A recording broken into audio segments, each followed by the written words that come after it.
الحمد لوليه والصلاة والسلام على نبيه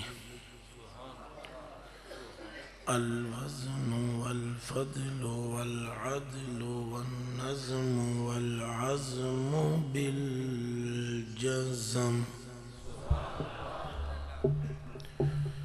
بوحدته وبكبريائه وبسبحان وبإتقان وبإعلان وبإيمان وبإرفان وبيان في فرقان سبحان الله وحده لا شريك له وحده بوحدة موحدا بوحدة موحدا بوحدة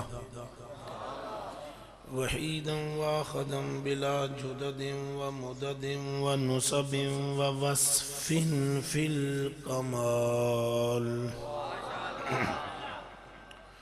لا شريك له ولا نظير له ولا مثل له ولا مماثل له لا بلد ولد جلد جسد رسوى عزوى نصب ولا عيب طاب له ثم نشهد أن سيدنا وسندنا وأيدنا ومؤيدنا ونبينا وحبيبنا وطبيبنا وقريبنا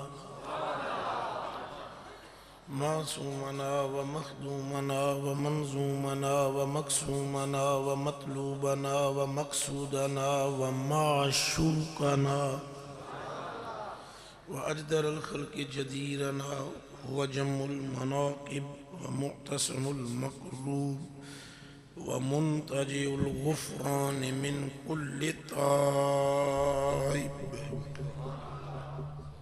أعظم الخلق وأشرف الخلق وأحسن الخلق وأجمل الخلق وأكمل الخلق وأطهر الخلق وأطيب الخلق وأرشد الخلق وأفصح الخلق وأبلغ الخلق وأمجد الخلق وأعلم الخلق وأحلم سبحان الله وأولى الخلق وأعلى الخلق وأفضل الخلق وأفضل الخلق وأنور الخلق من الحسن والصدارة والولاية والعناية والحكاية والإمامة والأمانة أعلانا وأولانا وأجلانا وأزهدنا وأخطرنا وأكبرنا وأولنا وآخرنا وظاهرنا وباطننا وأبردنا وأبيضنا وعالمنا وأحلمنا وأرشدنا وأطيبنا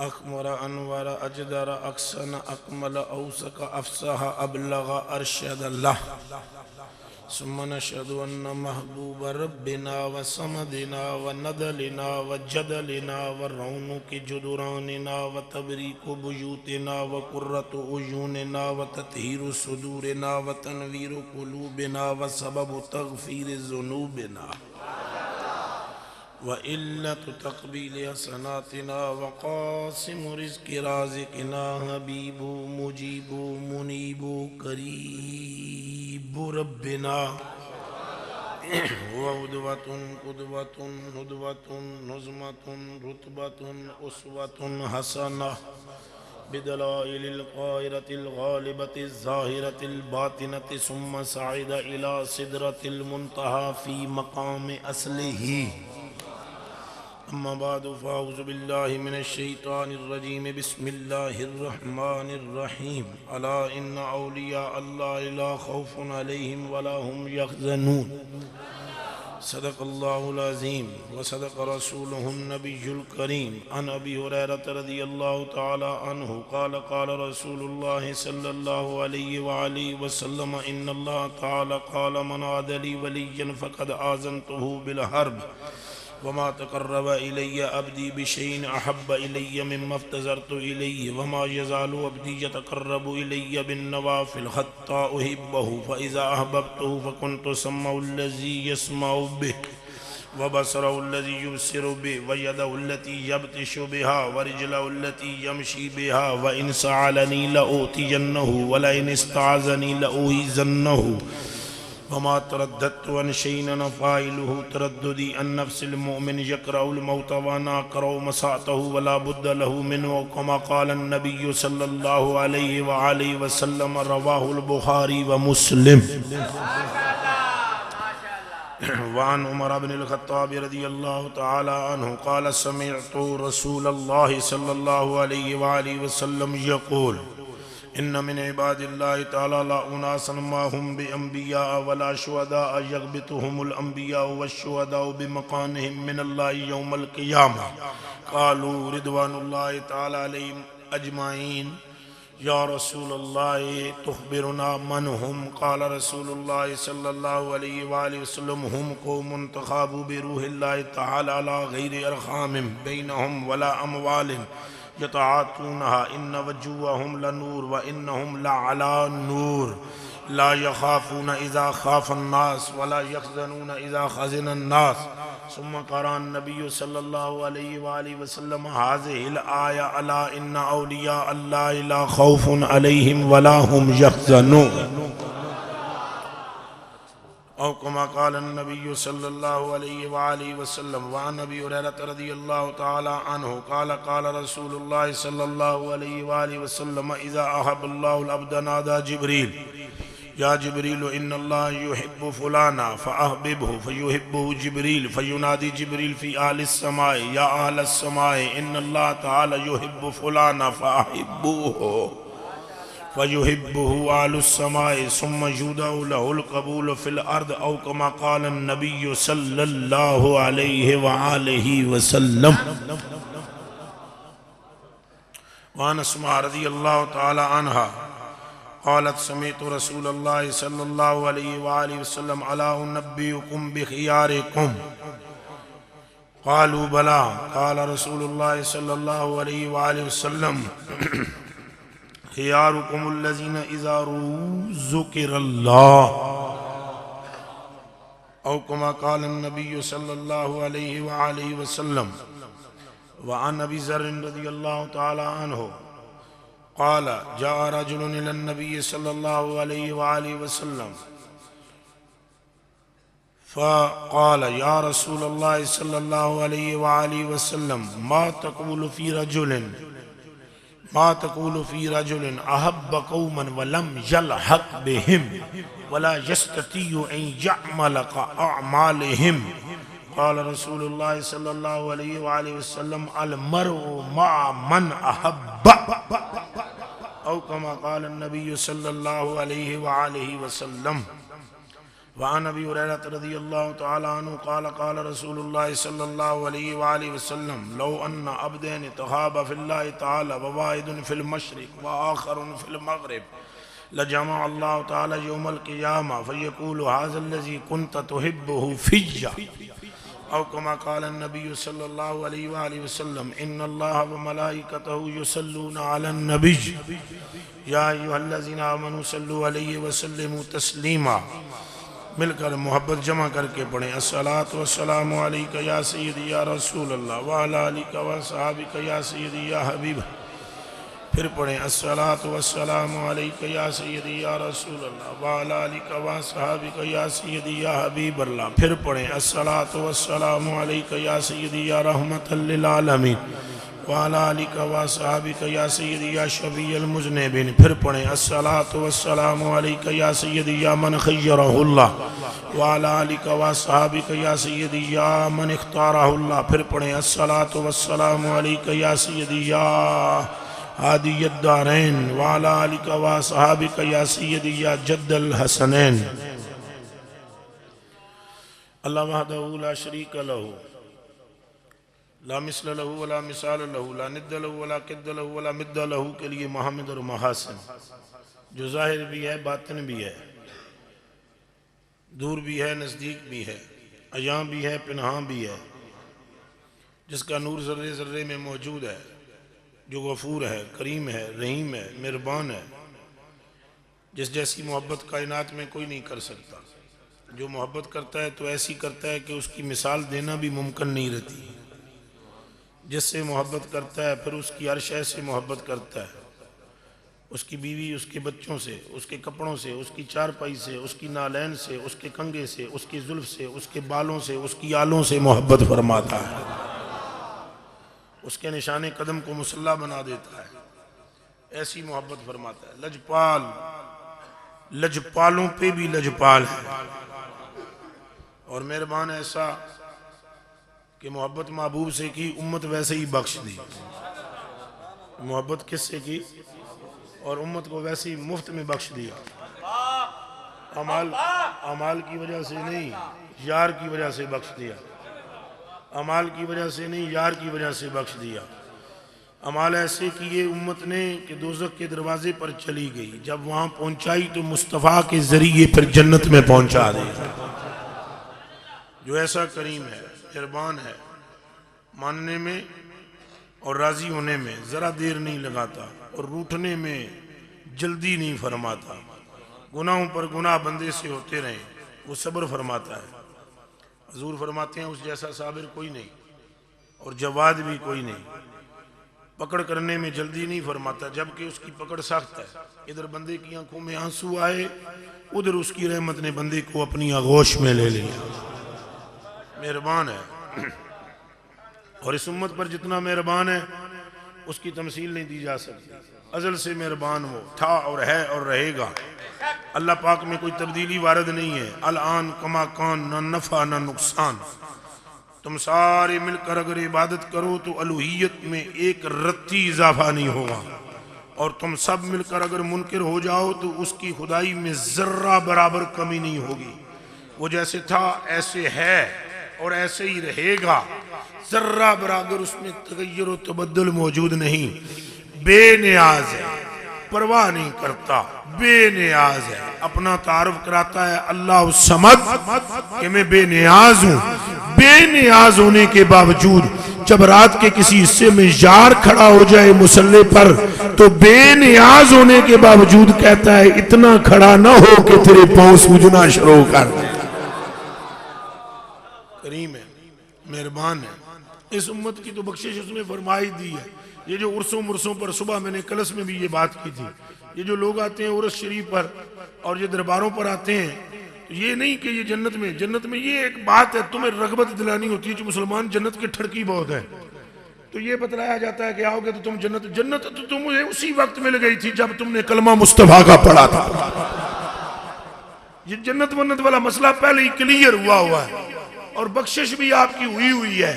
درباروں میں آنے کا صرف اتنا سا فائدہ ہے کہ تم برکت والے ہو جاؤ، قیامت کے دن تم جس کے پاس بیٹھتے ہوگے جنت میں اس کے ساتھ تمہارا داخلہ ہوگا۔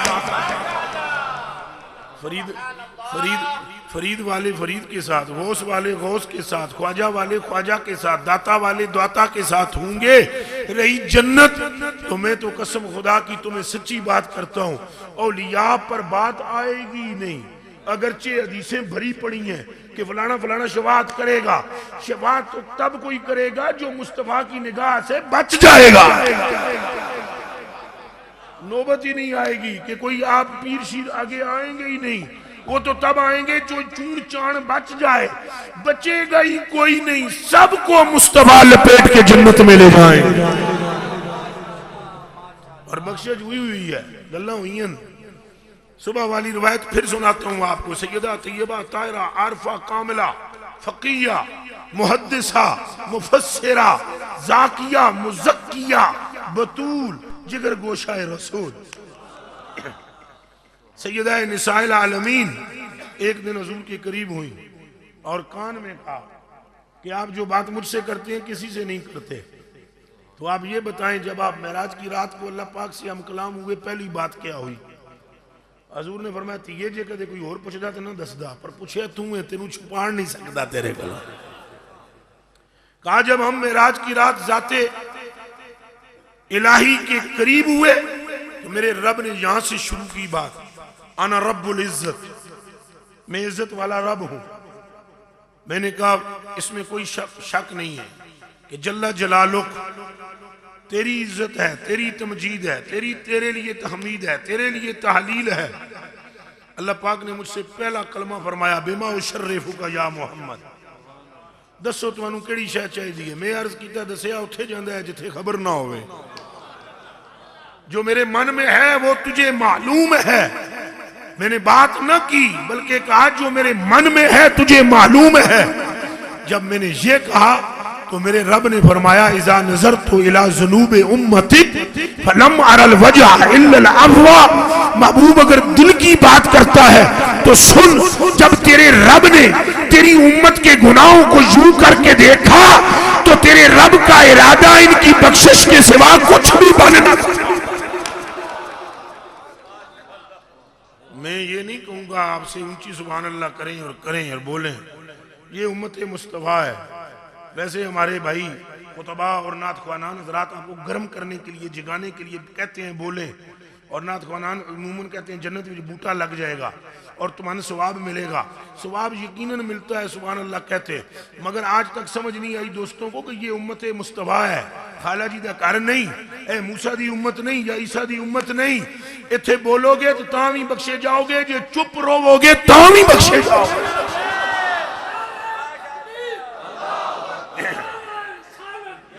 مثلاً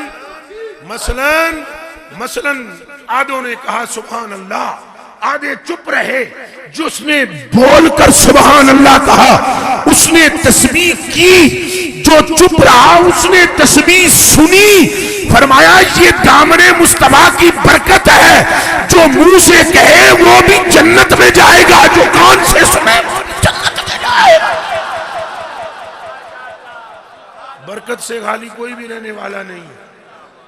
تو آباب ذی وقار حضور علیہ السلام سے سیدہ نے پھر پوچھا، عرض کی ابا جان، اور فرمایا ہاں، جب میرے رب نے فرمایا بخشش کے سوا کوئی ارادہ نہیں کیا تو پھر آگے میں نے عرض کی یا اللہ جی میری امت نو بخشنا ہی ایسی، انہوں نے گناہگار کیوں بنایا؟ اے گل صرف علماء سنن تو تسا حالی معزوز ہو جاؤ، اور مجھے یقین ہے کہ یہ حدیث پہلے آپ نے نہ سنی ہوگی، واللہ باللہ تاللہ، اور میں بھی یہ کتاب پتہ نہیں اللہ جانے صدیاں پرانی کڈی ہے جہدے وچ کوئی موتی میں پیش کر رہے ہیں۔ حضور نے ارشاد فرمایا کہ میں نے عرض کی اگر ان کو بعد میں بخشنا تھا پہلے گناہگار کیا کیوں؟ یہ گناہگار ہوئے کیوں؟ ان کو گناہ سے بچا لیتا، طاقت رکھتا ہے تو گناہ کے قریب آنے نہ دیتا، یہ مذنب ہوتے ہی نہ، مختی ہوتے ہی نہ۔ فرمایا محبوبہ فَإِن لَمْ عَقْدِ عَلَيْهِمْ ذُنُوبًا، اگر میں ان پر گناہ مسلط نہ کرتا، دَاعَتْ شَيْئًا، دو چیزیں ضائع ہو جاتی، رحمتی و شفاعتک۔ قیامت کے دن کسے معلوم ہوتا رب اتنا رحیم ہے، محمد اتنا کریم ہے۔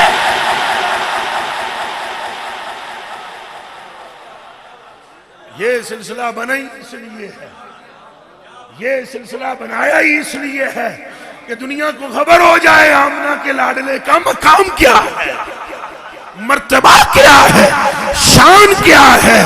اس لیے انہیں گناہگار رکھا۔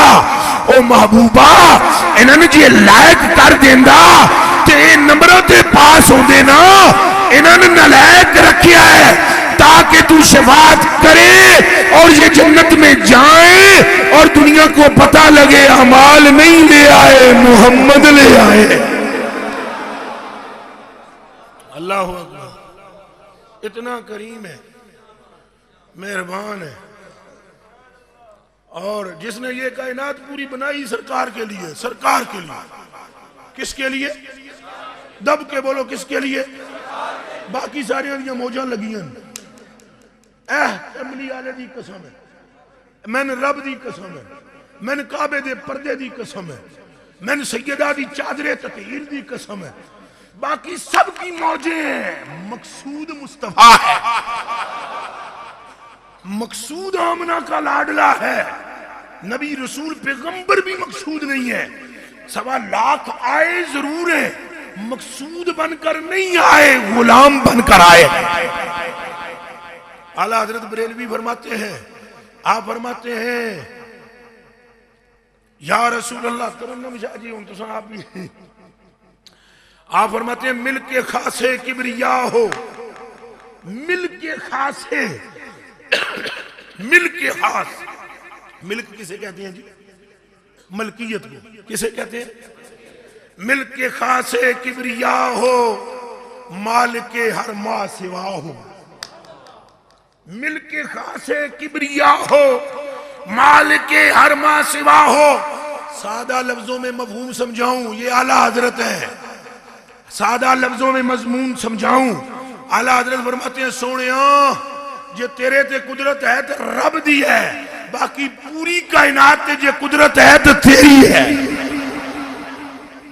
ملک خاصے کبریا ہو، مالک ہر ما سوا ہو، کوئی کیا جانے کے کیا ہو، کوئی کیا جانے کے کیا ہو، کوئی کیا، کوئی بھی ہو، ہم تو ہماری اوقات ہی کچھ نہیں ہے۔ عالم جتنی بیان کرے علم کی حد میں کرے گا، عارف جتنی بیان کرے معرفت کی حد میں کرے گا، خطیب جتنی بیان کرے اپنی عقل سے کرے گا، مصنف جو تصنیف کرے وہ اپنے فہم سے کرے گا، اور فہم چاہے خطیب کا ہو، علم چاہے عالم کا ہو، عرفان چاہے کسی عارف کا ہو، اس کی حد ہے، حد ہے، حد ہے۔ زندگیاں ختم ہو گئیں کلیجے کے ٹکڑوں، اور لکھنے والے لکھ لکھ کر تھک گئے، ابھی تک محمد کی زلف کے کنڈل کی تعریف کا حق ادا نہیں ہو سکا۔ کون بیان کرے گا؟ کر سکتا ہے؟ اسی لیے اعلیٰ حضرت فوراً کہہ رہے ہیں، فرما رہے ہیں کوئی کیا جانے کے کیا ہو۔ حضرت ابوبکر صدیق مدینے دی گلی، خلیفہ اول بلا فاصل، سسر مصطفیٰ، نبی پاک کے دلدار صحابی، ہاتھ ہیں جنہ پہ آیا جنہ میں شاہ جی نے پڑھیا ہے، ہاتھ نپ کے ٹر گئے، پتلی گلی مدینے دی لمبی، ہنج کر کے مصطفیٰ نے تکیا، تک کے فرمایا تعریف ہونی کیا ابا بکر، میں نے پچھاندہ ہی میں کون ہوں؟ جڑا مونڈے تے چک کے گھر تک لے آیا وہ پچھاندہ نہیں، جنہیں تی پیش کر دیتی وہ جاندہ نہیں، جڑا 19 سال دی عمر وچ یار بنے ہیں وہ جاندہ نہیں۔ پوچھے تعریف ہونی، مجھے پہچانتے ہو میں کون ہوں؟ تو فوراً جواب دیا ابو بکر پاک نے، ہاں انت ابن عبداللہ و محمد رسول اللہ، آپ عبداللہ کے بیٹے ہو، آپ کا نام نامی محمد ہے، اور آپ اللہ کے رسول ہو۔ بات سچی تھی اور ہے، اور بات حق تھی اور ہے، پر حضور نے فرمایا لا لا لا لا فقط یا ابا بکر، ابو بکر صرف اتنی بات نہیں ہے۔ اب یہیں سے میں پھروں گا شاہ جی، اتھو ہی میں یو ٹرن لوں گا صوفیاں والے پلے۔ فرمایا بات اتنی ہی نہیں ہے، یہ تو ظاہر ہے کہ میں محمد ہوں، بے بے دی بے نہ 10 ملا، بے بے دی بے نہ 10 ملا، اوہ الف صدا خم گھت آیا، اوہ یار کلوکڑی رات والا، ہن ویس وٹا کے وط آیا، سونا زلف دے کنڈل پا کے اتوں میم دے کنڈل گھت آیا، علی حیدرہ پہلے آہد سی ہن احمد بن کے وط آیا۔ اس کی بھی تشریح نہیں کروں گا میں، میرے کلیجے کے ٹکڑوں اور آنکھوں کے تاروں، فرمایا بات صرف اتنی نہیں ہے، بات کچھ اور ہے۔ ہاتھ جوڑ کر عرض کی میرے آقا بتلائیں بات کیا ہے؟ سیدنا صدیق کہنے لگے جب بات کیا ہے تو حضور نے فرمایا یا ابا بکر لم یعرفنی حقیقتا من غیر ربی، ابو بکر میری حقیقت چھوڑ دے، وہی جانتا ہے جس نے پردے ڈال کر مجھ میں بھیجے۔ پردے اٹھ جائے نا تو قسم خدا کی جان کو آگ لگ جائے۔ کیا لگ جائے؟ آگ لگ۔ یہ حسن تو کائنات کا پورا حسن رسول پاک کے تصدق کا نتیجہ ہے۔ کس کا نتیجہ ہے بولیں؟ تصدق کا نہیں، پانی دی لوڑ نہیں، طبیعت ایسی میری متغیر ہے، اور بس ہے یہ شاہ صاحب کی توجہ سے چل جائے گا کام۔ میرے کلیجے کے ٹکڑوں سلام ہو ان پر. اعلیٰ حضرت فرماتے ہیں کوئی کیا جانے کہ کیا، کوئی کیا جانے کہ کیا ہو، عقل عالم سے ورا ہو. عقل عالم سے، عالم نہیں عالم، 70 کروڑ عالم جس میں آ جائیں اسے عالم کہتے ہیں. فرمایا کوئی کیا جانے کہ کیا ہو، عقل عالم سے ورا ہو. سب سے اول، توجہ رہے، سب سے اول سب سے آخر، سب سے اول سب سے آخر، ابتدا ہو انتہا ہو. سب سے اول سب سے آخر، ابتدا ہو انتہا ہو. اور پھر آگے فرماتے ہیں کنز مکتوم ازل میں، کنز مکتوم ازل میں در مکنون خدا ہو. کنز مکتوم، ابھی نہیں سمجھ آئے گی بات سمجھاؤں گا میں. کنز مکتوم ازل میں در مکنون خدا ہو. مانا کیا؟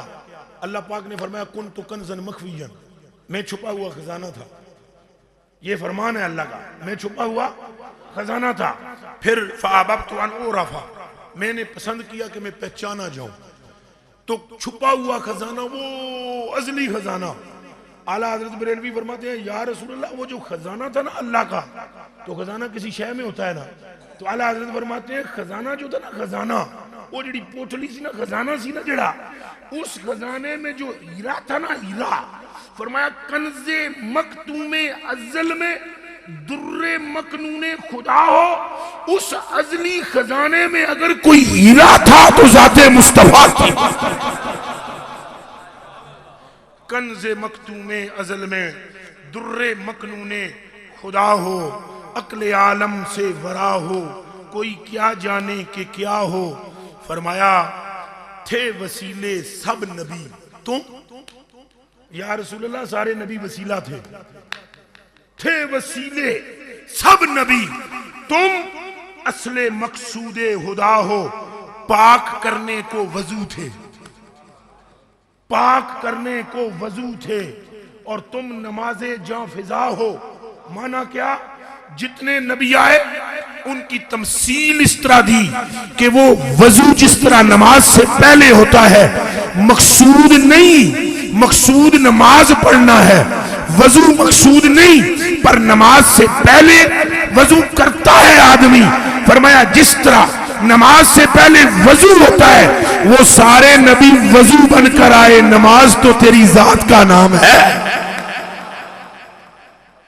پاک کرنے کو وضو تھے تم، نماز جاں فضا ہو، عقل عالم سے ورا ہو. اور یہ صرف علماء کی بارگاہ میں پیش کرتا ہوں. اعلیٰ حضرت فرماتے ہیں تھے تمہاری ہی خبر سب. پھر میں آپ کی طرف متوجہ ہوتا ہوں. تھے تمہاری ہی خبر سب، تم مؤخر مبتدا ہو. کبھی کبھی خبر مقدم آتی ہے اور مبتدا مؤخر ہوتا ہے. فرمایا تھے تمہاری ہی خبر سب، تم مؤخر مبتدا ہو. وہ آپ کی خبر تھے، پہلے اس لیے آئے کہ لوگوں کو تیار کریں اور ان کے سینوں کو پاک کریں. جب پاک ہو جائیں تو پھر محمد دلہا بن کر آ جائیں. حضور کی ذات مقصود ہے. آپ پر درود و سلام، آپ کی اہل بیت پر درود و سلام. جس اہل بیت کے متعلق حضور فرماتے ہیں آنا وآل بیتی شجرۃ فی الجنہ، میں اور میری اہل بیت جنت کا ایک درخت ہے. وَأَغْصَانُهَا فِي الدُّنْيَا، اور اس کی ٹہنیاں دنیا میں ہیں. فَمَنْ شَاءَ اتَّخَذَ إِلَىٰ رَبِّهِ سَبِيلًا، جس نے خدا تک پہنچنا ہے وہ ان ٹہنیوں کو پکڑ لے. یہ اہل بیت چاہے وہ خواجہ معین الدین چشتی ہوں، چاہے وہ داتا علی اجویری ہوں، چاہے وہ حضور غوث پاک ہوں، چاہے وہ میرے آقا نظام الدین اولیاء محبوب الہ ہوں، جس نے ان کو پکڑ لیا اس نے خدا تک رسائی پا لی. آمدم برسر مطلب درود و سلام کے بعد اہل بیت پر اور اصحاب پر درود و سلام کے بعد ہم دعا کرتے ہیں اللہ پاک آج کی نشست کی ہمیں برکتیں عطا فرمائے. یہاں آنے کا مقصد کیا ہے جانتے ہیں آپ سارے؟ کیا مقصد ہے عرس پر حاضری کا؟ مقصد کیا ہے؟ ہم اس لیے حاضر ہوئے ہیں کہ اللہ کے ولی ہیں یہ، اور جو ولی کے ساتھ لگتا ہے، جڑتا ہے یا محبت کرتا ہے، کل قیامت کے دن اسی کے ساتھ ہوگا۔